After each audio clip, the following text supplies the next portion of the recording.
Scientific students federation ఆవిర్భావ దినోత్సవానికి విచ్చేసిన సైంటిఫిక్ స్టూడెంట్స్ ఫెడరేషన్, భారత నాస్తిక సమాజం మరియు వేదిక మీద ఉన్న పెద్దలందరికీ సామాజిక ఉద్యమ వందనాలు తెలియజేస్తున్నా. నా పేరు ఉప్పులేటి నరేష్, మాది జగిత్యాల డిస్టిక్.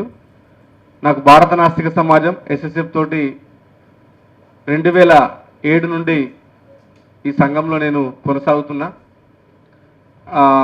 ఇందాక అందరూ మాట్లాడుతున్నారు.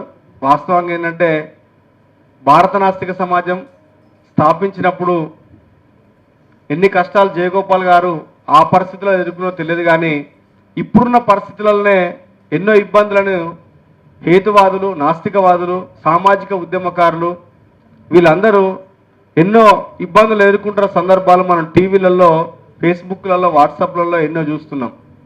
మరి ఆ కాలంలోనే 72 అంటే ఇప్పుడు కాదు, ఆ సందర్భంలోనే మానవ హక్కుల కోసం, అలాగే సామాజిక రుగ్మతల్ని, పెరియార్ సిద్ధాంతాన్ని వంటబట్టించుకొని సమాజంని చైతన్యం చేయడం కోసం, ఒక గొప్ప ఆశయం నెరవేర్చడం కోసం తన జీవితాన్ని త్యాగం చేసిన గొప్ప మహనీయుడు డాక్టర్ జయగోపాల్ గారు.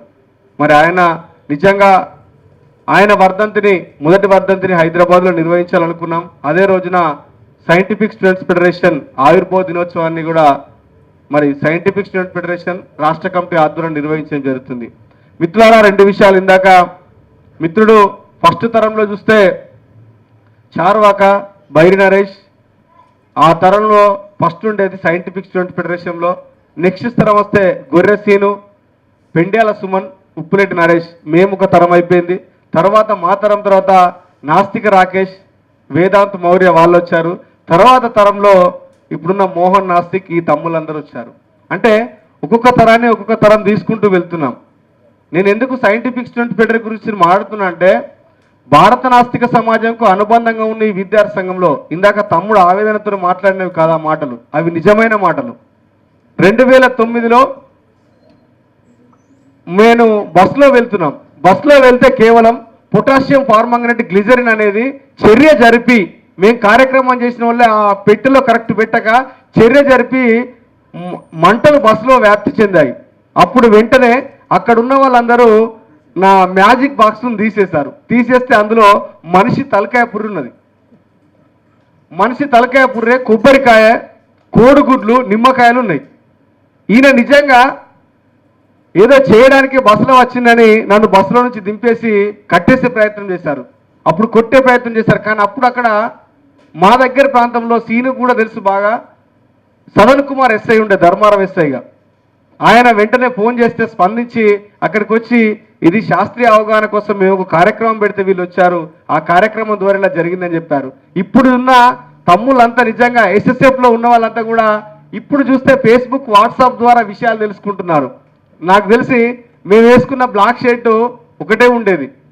మాసిపోయిన బట్టలతో పాటు మేము మ్యాజిక్ కిట్ చూస్తే ఎంత ఇబ్బందికరంగా ఉండేదంటే అలాంటి పరిస్థితులు ఉండేవి. నిజంగా ఎన్నో కార్యక్రమాలు తెలంగాణ రాష్ట్రంలో ఉన్న అన్ని జిల్లాలతో పాటు ఆంధ్రప్రదేశ్లో ఉన్న శ్రీకాకుళం, విజయనగరం, విశాఖపట్నం, తూర్పుగోదావరి, పశ్చిమ గోదావరి జిల్లాల్లో విస్తృతంగా పర్యటన చేసి గిరిజనులను, అలాగే మత్స్యకారులను చైతన్యం చేయడం కోసం భారత నాస్తిక సమాజం అనేక కార్యక్రమాలు తీసుకోవడం జరిగింది. విద్యార్థుల శాస్త్రీయ భావాన్ని పెంపొందించడం కోసం 2009లో వరంగల్ జిల్లాలో ప్రేమోన్మాది ఒక ఘటన జరిగింది కాకతీయ యూనివర్సిటీలో. దాన్ని వ్యతిరేకిస్తూ 2009లోనే సైంటిఫిక్ స్టూడెంట్స్ ఫెడరేషన్ ఆధ్వర్యంలో జగిత్యాల జిల్లా కేంద్రంలో 50 మందితోటి నడి రోడ్డు పైన ధర్నా చేసి పెద్ద ఎత్తున దిష్టిబొమ్మ దానం చేసిన సందర్భాలు ఎన్నో ఉన్నాయి. నాస్తిక యుగం పత్రికలో చూసుకున్నా, పేపర్లో చూసుకున్నా, అన్ని రకాల్లో చూసుకున్నా ఎంతో చైతన్యవంతంతో ప్రచార కార్యక్రమాలు నిర్వహించడం అనేది నిజంగా అది జయగోపాల్ గారి స్ఫూర్తితో మేము పోయినాం. ఇప్పటికైనా కూడా ఇక్కడున్న ప్రతి ఒక్కరికి, ఎందుకంటే మనకు సమయాన్ని చూసుకొని మనం మాట్లాడుతున్నాం, ఎందుకంటే మన కార్యక్రమం లేటు మనం స్టార్ట్ చేసుకున్నాం, కొంత దూరం ఉండడం, అలాగే ఇబ్బందికరమైన పరిస్థితులు నడుస్తున్నాయి. ఇప్పుడున్న వ్యవస్థ అలా తయారైపోయింది. ఈ దేశాన్ని సర్వనాశనం చేయడం కోసం, ఈ దేశంలో మత కల్లోలు సృష్టించడం కోసం, హేతువాదుల్ని, నాస్తికుల్ని ఈ సమాజంలో నుంచి చంపేయాలి, దాడులు చేయాలన్న ఆలోచనతోని కేంద్రంలో ఉన్న బీజేపీ ప్రభుత్వం కుట్ర పన్నుతుంది.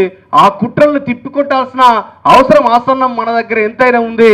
ఆ కుట్రలు తిప్పికొట్టాలంటే బహుజన భౌతికవాదులతో పాటు హేతువాద నాస్తిక ఉద్యమకారులందరూ కూడా చైతన్యవంతంతో మనం ఎదుర్కోవాల్సిన అవసరం ఉంది. సమాజంలో ఐక్యమత్యత చాటి సమసమాజ నిర్మాణంలో మనం అందరం భాగస్వాములు కావాల్సిన అవసరం ఎంతైనా ఏర్పడ్డది. ఆ అవసరాన్ని గుర్తించి ఇప్పుడున్న యువత యూనివర్సిటీలో కావచ్చు, కళాశాలలో కావచ్చు, ఎక్కడైనా కావచ్చు, గ్రామీణ పట్టణ ప్రాంతాల్లో కూడా చైతన్యవంతమయ్యి వారు ఫేస్బుక్, వాట్సాప్ ద్వారా జరుగుతున్న విధి విధానాన్ని తెలుసుకొని రేపటి భవిష్యత్ తరానికి చక్కటి సందేశాన్ని, మంచి మార్గాన్ని చూపెట్టి నూతన ఆలోచనలు పెంపొందిస్తూ రేపటి యువతకి ఆదర్శంగా నిలుస్తూ మరి బీజేపీ ప్రభుత్వం చేస్తున్న దాడులను తిప్పికొట్టాల్సిన అవసరం ఎంతైనా ఉంది. దేవుడు అనేది కేవలం ఎప్పుడైనా జయగోపాల్ గారు చెప్పే మాట ఇదే. భారత నాస్తిక సమాజం అనగానే అరే వీళ్ళు నాస్తికులు, వీళ్ళు దేవుళ్ళు లేరు అని చెప్తారంటున్నారు.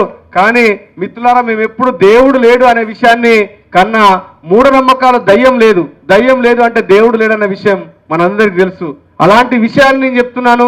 దేవుడు అనేది ఒక మేము ఎంచుకున్న గొప్ప ఆలోచన కాదు. సమాజంలో ఎన్నో సమాజంలో సమస్యలు ఉన్నాయి. ఆ సమస్యల నిర్మూలన కోసం కృషి చేసే భారత నాస్తిక సమాజం సైంటిఫిక్ స్టూడెంట్స్ ఫెడరేషన్. కాబట్టి మిత్రులారా, నిజంగానే మీరు అనుకున్నట్టుగా ఎన్ని కష్టాలు ఎదురైనా, ఎన్ని ఇబ్బందులు ఎదురైనా మనమందరం కూడా ఐక్యమత్యతోటి మనలో ఎంతమంది ఉన్నా కూడా ఒక సంఘం 50 సంవత్సరాలు బతుకుందంటే మామూలు విషయం కాదు. ఇప్పుడున్న సంఘాల్లో చూడండి, నేను భారత నాస్తిక వేరే ఏ సంఘాన్ని నేను విమర్శించడం లేదు. ఇక్కడ ఒక సంఘం పెట్టుకుంటే ఆ సంఘం కేవలం వాళ్ళ వ్యక్తిగత ఆలోచనలతో ఆ వ్యవస్థలో ఎదగాలనే ఉద్దేశంతో ఒక రాజకీయ లక్ష్యంతో పోతుంది. కానీ భారత నాస్తిక సమాజం ఆ 50 సంవత్సరాలున్న భారత నాస్తిక సమాజం చరిత్రలో ఏ రోజు కూడా రాజకీయాలకు సంబంధం లేకుండా కేవలం ప్రజా ఉద్యమాలు నడిపిన ఏకైక ప్రజా సంఘం భారత నాస్తిక సమాజం అని చెప్పక తప్పదు. ఇది నిజమైన విషయం. ఏ రోజు కూడా మేము రాజకీయాలకు దూరంగానే ఉన్నాం తప్ప రాజకీయాల దగ్గరగా మేము ఎప్పుడు లేము. ఎందుకంటే కేవలం జయగోపాల్ గారు మేనిఫెస్టోలో పెట్టినట్టు రాజకీయాలకు సంబంధం లేకుండా ప్రజా ఉద్యమాలతోటే ప్రజా సమస్యలు పరిష్కరించడమే లక్ష్యం ఉంటుంది. కాబట్టి ఈ ప్రజా ఉద్యమాల్లో భాగస్వాములు మేము అయినాం. కాబట్టి మాకు ఇన్ని సంవత్సరాలు వచ్చినా మేము చైతన్యవంతమైన ఆలోచనలు పెంపొందించడం కోసం పెరియార్, పూలే, అలాగే సావిత్రిబాయి పూలే, నారాయణ గురు, పెరియార్ రామస్వామి, ఛత్రపతి సాహు మహారాజ్ లాంటి ఎంతో మంది మహనీయుల స్ఫూర్తి ఈ దేశంలో మనం ఈ ప్రపంచానికి, దేశానికి అందించే ఘనత వాళ్ళది. వాళ్ళ బాటలో నడవడంతో పాటు రేపటి ఆలోచనలు కూడా ఈ సమాజానికి చెప్పాల్సిన బాధ్యత కూడా మనందరిపైనే ఉందని నేను ఈ సందర్భంగా మీకు గుర్తు చేస్తున్నా. ఎంతమంది ఉన్నామని కాదు. ఒకప్పుడు ఇంతకుముందు తమ్ముడు అన్నాడు, నా శ్రీనివాస్ అన్నాడు, కేవలం గుప్పెడు మందితో ప్రారంభమైందని. ఇవాళ మీరు చూస్తే ఇట్ ఈస్ ట్రూ. భారత నాస్తిక సమాజానికి ఒక ప్రజా గొంతుకలు వినిపించే నాస్తిక కళామండలి ఉండేది. నార్లాపూర్లో ప్రజా చైతన్య వేదిక, ప్రజా చైతన్యం అనే ఒక క్యాసెట్ CD ఆవిష్కరణ చేసి ఆ ఊళ్ళో 250 మందితోటి పెద్ద ఎత్తున కార్యక్రమం చేసి CD తీసిన ఘనత ఉంది భారత నాస్తిక సమాజానికి.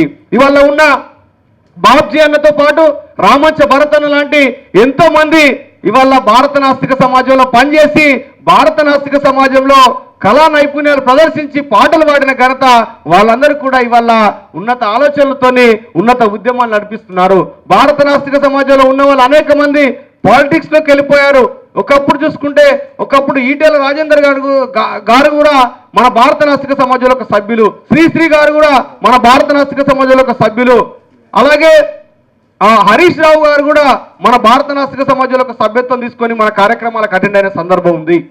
వాళ్ళు ఎమ్మెల్యేలుగా ఉండి కూడా నిజంగా అప్పటి స్ఫూర్తి, అప్పటి ఆలోచనలు చూసుకుంటే ఇప్పుడున్న పరిస్థితులు చూస్తే భయం అనిపిస్తుంది.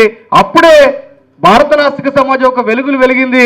ఇప్పుడు సైంటిఫిక్ స్టూడెంట్ ఫెడరేషన్ భారత నాస్తిక సమాజాన్ని మళ్ళీ పూర్వ వైభవంగా తీసుకొచ్చి ఉన్నత ఆలోచనలు పెంపొందిస్తూ యువతతో పాటు చైతన్యం చేయడంతో పాటు ప్రజా సంఘాలతోటి, విద్యార్థుల సంఘాలతోటి మమేకమై భారత నాస్తిక సమాజాన్ని సైంటిఫిక్ స్టూడెంట్స్ ఫెడరేషన్ని మళ్ళొకసారి కూడా మరి ఎన్ని సంవత్సరాలైనా మనం ఆ శాస్త్రీయ విద్యా విధానంలో మార్పు తేవడం కోసం, అలాగే మూఢనమ్మకాల నిర్మూలన చట్టం తేవడం కోసం సైంటిఫిక్ స్టూడెంట్ ఫెడరేషన్ భారత నాస్తిక సమాజం ఎప్పుడు ఏ పిలుపునిచ్చినా తప్పకుండా హాజరైతాము. తప్పకుండా ఆ ప్రజా సంఘాలతోటి, ఆ విద్యార్థుల సంఘాలతోటి భాగస్వాములయ్యి మేము కూడా మద్దతు పలికి మూఢనమ్మకాల నిర్మూలన చట్టం తెచ్చే వరకు భారత నాస్తిక సమాజం తెలుగు రాష్ట్రాల్లో పోరాటం చేస్తుందని ఈ సందర్భంగా గుర్తు చేస్తూ ఈ చక్కటి కార్యక్రమాన్ని ఏర్పాటు చేయడం కోసం మరి కేంద్రము మరియు రాష్ట్ర ఆ ఆలోచనలతోటి మరి సైంటిఫిక్ స్టూడెంట్ ఫెడరేషన్ భారత నాస్తిక సమాజం ఆలోచనలు విధి విధానాలు తెలుసుకొని ఇక్కడ వచ్చిన ప్రతి ఒక్కరు కూడా రేపు మీ చుట్టూ ఉన్న యువకులకు కావచ్చు, అలాగే విద్యార్థులకు కావచ్చు, సైంటిఫిక్ స్టూడెంట్ ఫెడరేషన్ భారత నాస్తిక సమాజం గురించి తెలిపి మనమందరం కూడా ఈ ఉద్యమంలో భాగస్వాములయ్యి కదలి వెళ్తూ ప్రశ్నించి శాస్త్రీయ ఆలోచనలు పెంపొందించడం కోసం నడుం బిగించాల్సిన అవసరం ఉందని ఈ సందర్భంగా గుర్తు చేస్తూ మరి ఎంతో మంది మనం పిలుచుకున్న వక్తలు ఉన్నారు. మరి కాసిం సార్ గారు మరి ఆయనకు ఒక మీటింగ్ ఉండడం వల్ల వెళ్ళిపోవడం జరిగింది. అలాగే విజ్ఞాన దర్శిని రమేష్ సార్ కావచ్చు, అలాగే జయరాజ్ సార్ కావచ్చు, ఇలా మనకు ఎంతో మంది ఉన్నారు. సో నిజంగా వాళ్ళ ఆలోచనలు, వాళ్ళ స్పీచ్లు, వాళ్ళకున్న అనుభవాల్ని మనకు చెప్పడం వల్ల రేపటి భవిష్యత్ తరంలో మనం కూడా ఒక అనుభవజ్ఞులుగా ముందుకెళ్ళడానికి మంచి అవకాశం ఉంటుందని ఈ చక్కటి కార్యక్రమాన్ని ఆవిర్భావ దినోత్సవాన్ని బ్రూనో వర్ధంతిని పెరియార్ ఆలోచనలతో నడిపిస్తున్న జయగోపాల్ గారు ప్రథమ వర్ధంతిని ఏర్పాటు చేయడం కోసం కృషి చేసిన తెలంగాణ సైంటిఫిక్ స్టూడెంట్స్ ఫెడరేషన్ రాష్ట్ర కమిటీకి ప్రత్యేక కృతజ్ఞతలు జైన్ సార్లు తెలియజేస్తూ ఈ కార్యక్రమానికి హాజరైన ప్రతి ఒక్కరికి, వేదిక మీద ఉన్న ప్రతి ఒక్కరికి మరొక్కసారి సామాజిక ఉద్యమాభివందనాలు, జైన్ సార్లు జై భీములు తెలుపుతూ నాకు ఈ అవకాశం ఇచ్చేందుకు ధన్యవాదాలు, కృతజ్ఞతలు. జైన్ సార్.